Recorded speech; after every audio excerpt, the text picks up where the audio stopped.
नमस्कार विद्यार्थी मित्रांनो, गेल्या काही व्हिडिओ लिंकपासून आपण प्रकरण 8 अर्थव्यवस्था आणि व्यवसाय यातील काही मुद्दे शिकत आहोत. आजही आपण या व्हिडिओ लिंकमध्ये याच पाठातील पुढील मुद्दा पाहणार आहोत, तो म्हणजे ब्राझील आणि भारतातील उद्योग. सगळ्यात सुरुवातीला आपण ब्राझील देशातील उद्योग बघणार आहोत.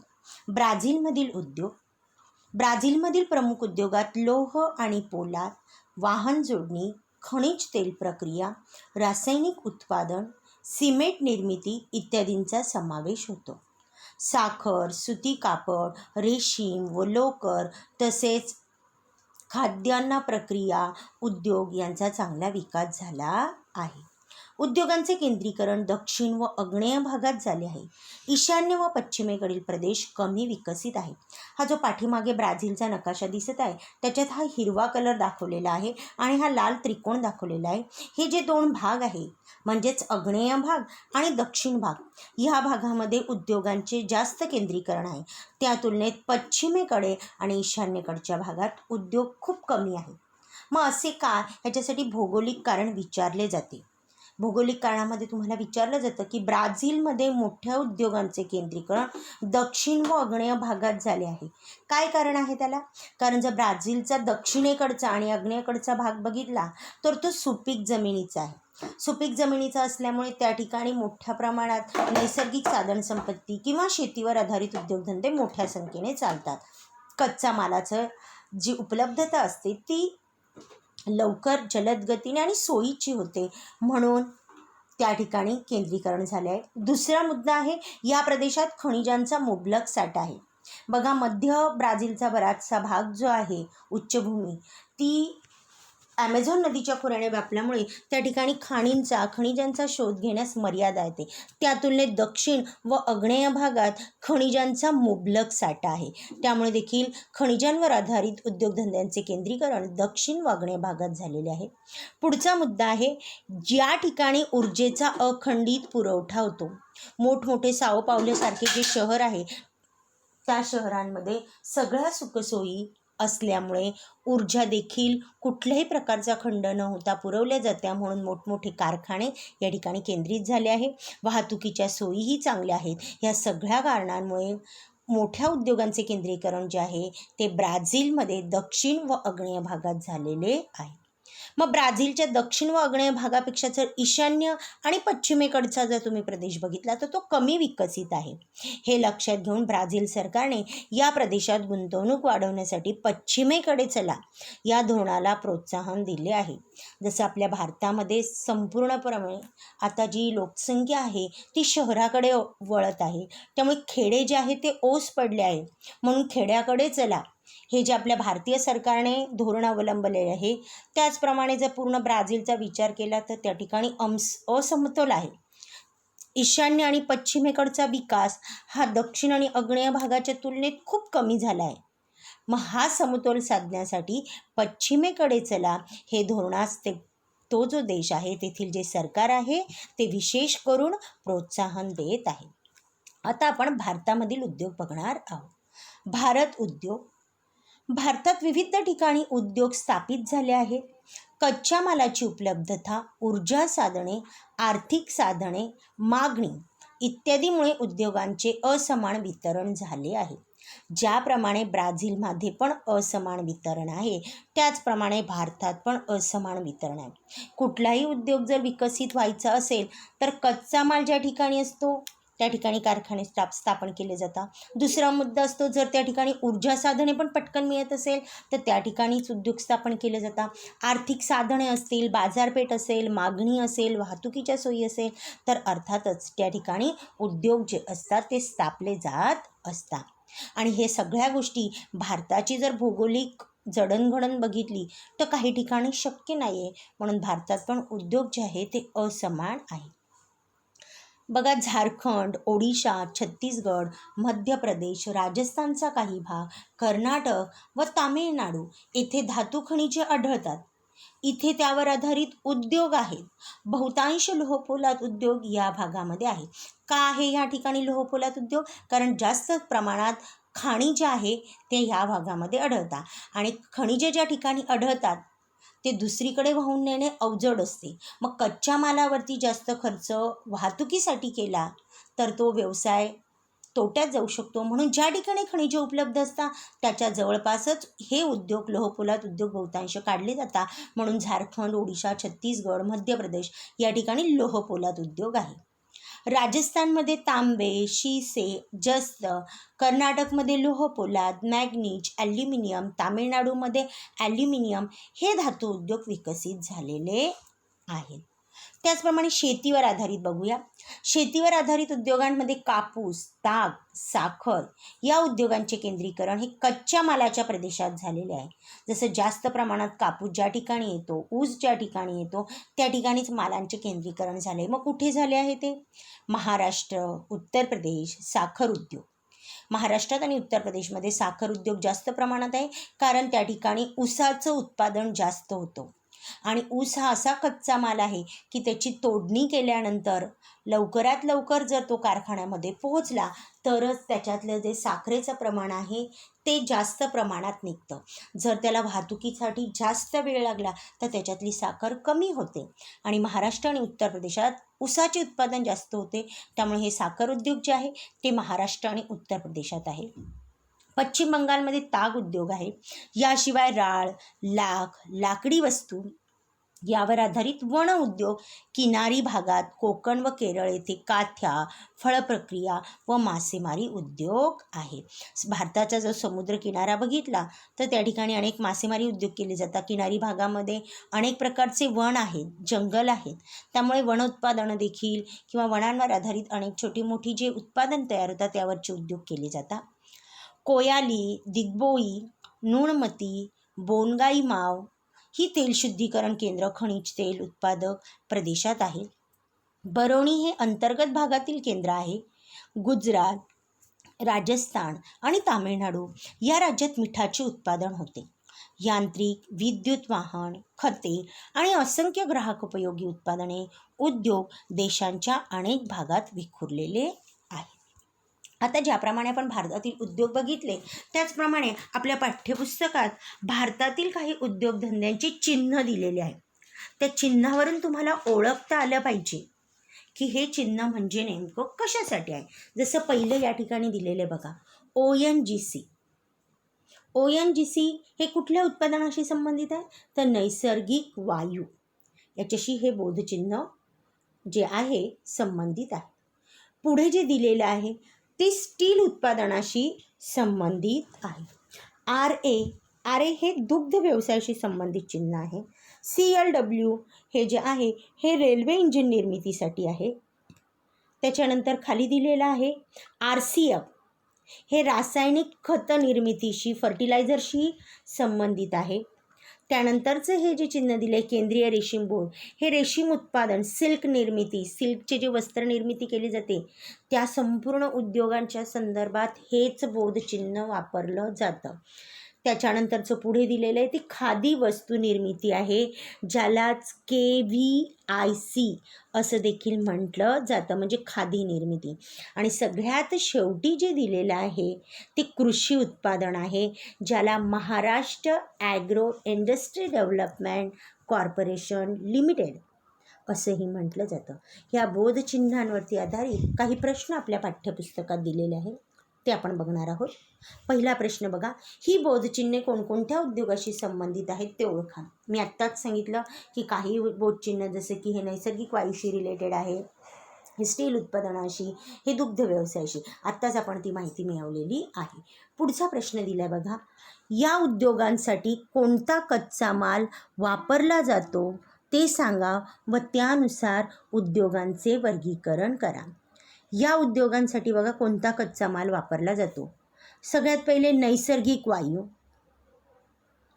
ह्यासाठी नैसर्गिक वायू ज्या ठिकाणी असेल कच्चा माल म्हणून त्या ठिकाणी हे उद्योग स्थापले जातील. याच्यासाठी कच्चा माल लागतो नैसर्गिक वायू. याच्यासाठी लोखंड आणि पोलाद लागतो, मग त्याच्यावरती उत्पादन करून स्टील निर्मिती केली जाते.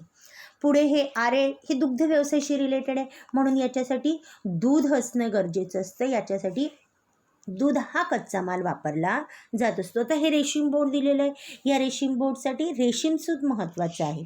सुती वस्त्र उद्योग दिलेला आहे. याच्यासाठी कापूस हा कच्चा माल गरजेचा आहे. हा ॲग्रिकल्चरशी रिलेटेड आहे, शेतकी व्यवसायाशी रिलेटेड आहे, कृषी उत्पादनाशी रिलेटेड आहे.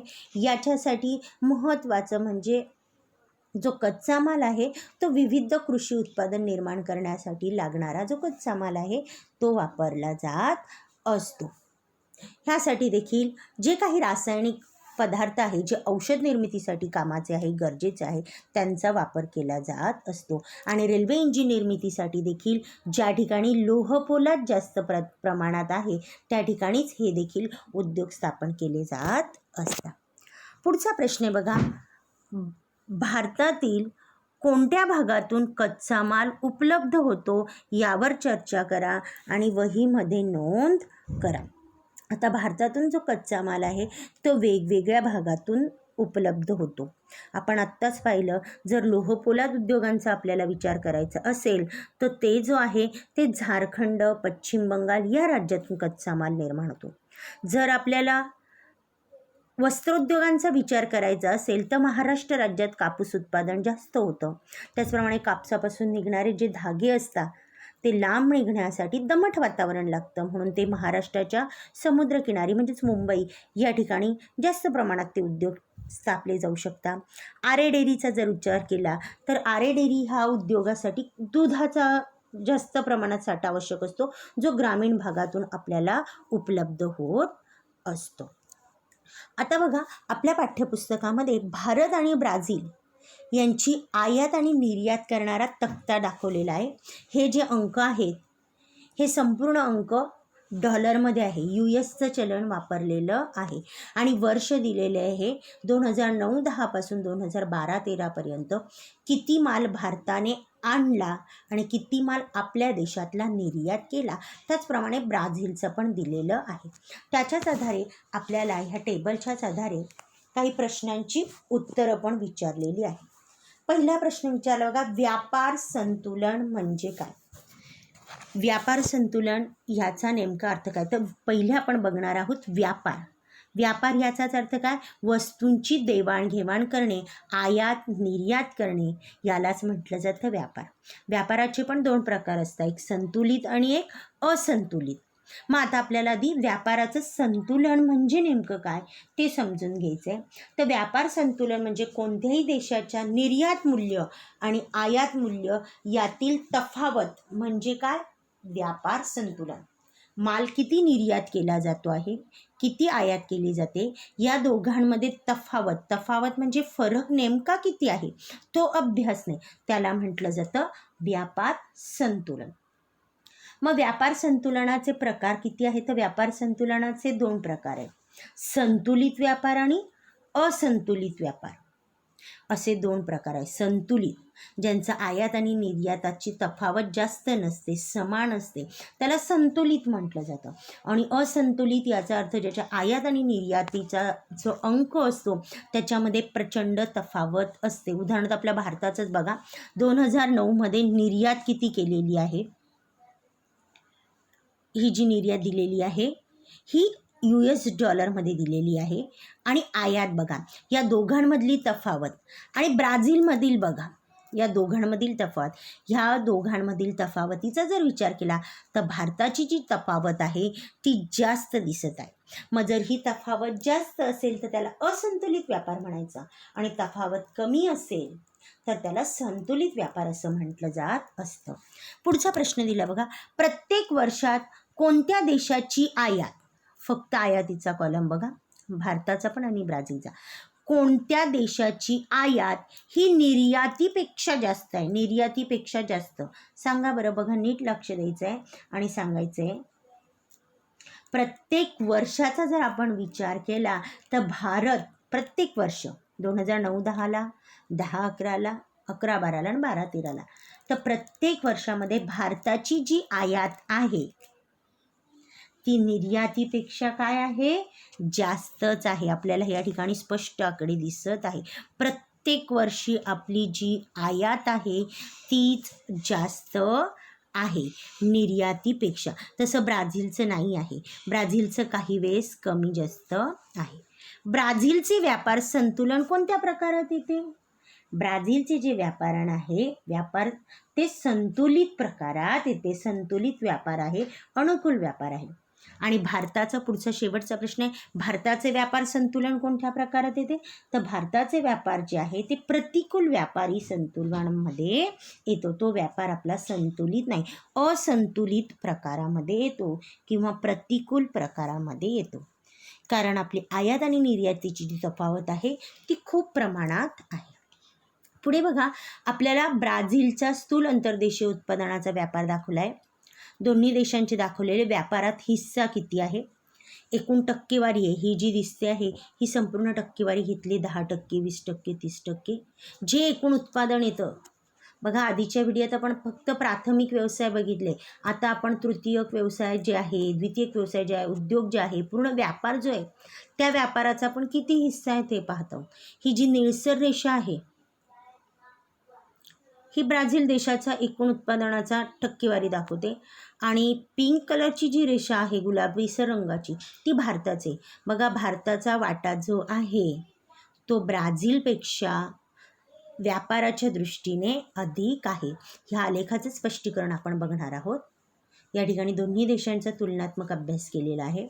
भारत प्रामुख्याने चहा, कॉफी, मसाल्याचे पदार्थ, कमावलेले कातडी वस्तू, लोह खनिज, कापूस, रेशीम कापड, आंबे इत्यादी निर्यात करतो. आपल्या देशातील ह्या गोष्टींना बाहेरच्या देशात खूप मागणी आहे, त्यामुळे आपण आपल्या देशातील हा माल इतर देशात देतो. त्यामुळे आपल्याला मोठ्या प्रमाणात परकीय चलन प्राप्त होते. त्याचप्रमाणे खनिज तेल, यंत्रसामुग्री, मोती, मौल्यवान खडे, सोने चांदी, कागद, औषधे जे आपल्या देशात कमी पडतात, तुटवडा होतो, ते आपण इतर देशातून आणतो. इत्यादी माल आपण आयात करतो. लक्षात येत आहे की चहा, कॉफी, मसाल्याचे पदार्थ हे आपल्या देशात मुबलक प्रमाणात आहे, त्यामुळे आपण ते आपल्या देशातून इतर देशाला देत असतो, निर्यात करतो. परंतु त्या तुलनेत मौल्यवान वस्तू, सोने चांदी, खनिज तेल, औषधंसुद्धा आपल्या देशात कमी प्रमाणात आहे, कमी प्रमाणात निर्मिती होते, म्हणून तो माल तुटवडा होतो आणि आपण तो इतर देशातून मागवतो. युनायटेड किंगडम, अमेरिकेची संयुक्त संस्थाने, जर्मनी, जपान, चीन, रशिया हे भारताचे प्रमुख व्यापारी भागीदार देश आहेत. जास्त करून ह्या देशातून आपण माल मागवत असतो. भारतातील कंपन्यांनी ब्राझीलमध्ये मोठ्या प्रमाणात गुंतवणूक केली आहे. त्यात माहिती तंत्रज्ञान, औषधे उत्पादन, ऊर्जा, शेती व्यवसाय, खाणकाम, अभियांत्रिकी व वाहन क्षेत्रात गुंतवणूक केली आहे. ब्राझीलची भारतात केली जाणारी गुंतवणूक त्या मानाने अल्प आहे. ब्राझीलची जी भारतात गुंतवणूक आहे त्या मानाने युनायटेड किंगडम वगैरे यांची जास्त आहे, पण खुद्द ब्राझील देशाशी, ज्या देशाची आपण तुलना करतोय त्या देशाच्या मानाने ती खूप अल्प आहे. ब्राझीलमधील कंपन्यांनी भारतात वाहन, जैवइंधन, पादत्राणे, खाणकाम इत्यादी क्षेत्रात गुंतवणूक केलेली आहे. आता बघा, आपल्या पाठ्यपुस्तकात ग्लोबी दिली आहे, माहीत आहे का तुम्हाला, म्हणून एक जनरल नॉलेज म्हणून तुम्हाला दिलेले. बघा, गेल्या 150 वर्षापासून ब्राझीलचे कॉफी उत्पादनातील अग्रगण्य स्थान कायम आहे. म्हणूनच या प्रदेशाला जगाचा कॉफी पॉट असे संबोधले जाते. भौगोलिक कारणामध्ये येतं की ब्राझीलला जगाचा कॉफी पॉट असे का म्हटले जातं, तर या ठिकाणी जवळजवळ 150 वर्षापासून कॉफीचे उत्पादन हे कायम आहे. त्या उत्पादनात ब्राझील हा देश अग्रगण्य आहे. तेथील हवामान कॉफी उत्पादनासाठी अत्यंत अनुकूल आहे. या सगळ्या कारणामुळे तेथे कॉफीचे उत्पादन जास्त होते, म्हणून त्याला कॉफी पॉट असे संबोधले जाते. कॉफी हा इथिओपियातील मूळ वनस्पती आहे. फ्रेंच वसाहतवाद्यांनी 18व्या शतकाच्या आरंभी ब्राझीलमधील पारा राज्यात, ब्राझीलमध्ये पारा नावाचं राज्य आहे, तिथे कॉफीची लागवड केली. कॉफीच्या मळ्यांना फॅजेंडॉस असे म्हटले जाते. जसं ब्रिटिशांनी आपल्या भारतात चहाची लागवड केली आणि आपली जी चहाचे मळे असतात त्याला इस्टेट असं म्हटलं जातं, त्याचप्रमाणे कॉफीचे जे मळे असतात त्यांना फजेंडॉस असं म्हटलं जातं. पुढे परत माहीत आहे का तुम्हाला, असं ग्लोबी सांगते बघा, कोणत्याही देशाच्या अर्थव्यवस्थेत कर हा एक महत्त्वाचा भाग असतो. कर, मराठी शब्दापेक्षा इंग्रजी शब्द तुम्हाला चांगला माहिती. कर म्हणजेच काय? टॅक्स. प्रत्येक देशात टॅक्स घेतला जात असतो, प्रत्येक वस्तूमागे. आपण आत्ताच टॅक्सची जी पद्धत आहे ती GST स्वरूपात लागू केलेली आहे, जी आपल्या भारतात 2017 लागू झाली. GST याचाच अर्थ काय? Good, G for good, S for service म्हणजे सेवा. वस्तू व सेवा कर प्रणाली ह्यालाच म्हटलं जातं GST, जी आपल्या भारतात तसं पाहिलं तर आपण आत्ता 2017 लागू केली, पण ती प्रणाली ब्राझीलमध्ये 1984 चालू आहे. बघा, GST ही बहुस्तरीय योजना आहे करप्रणाली.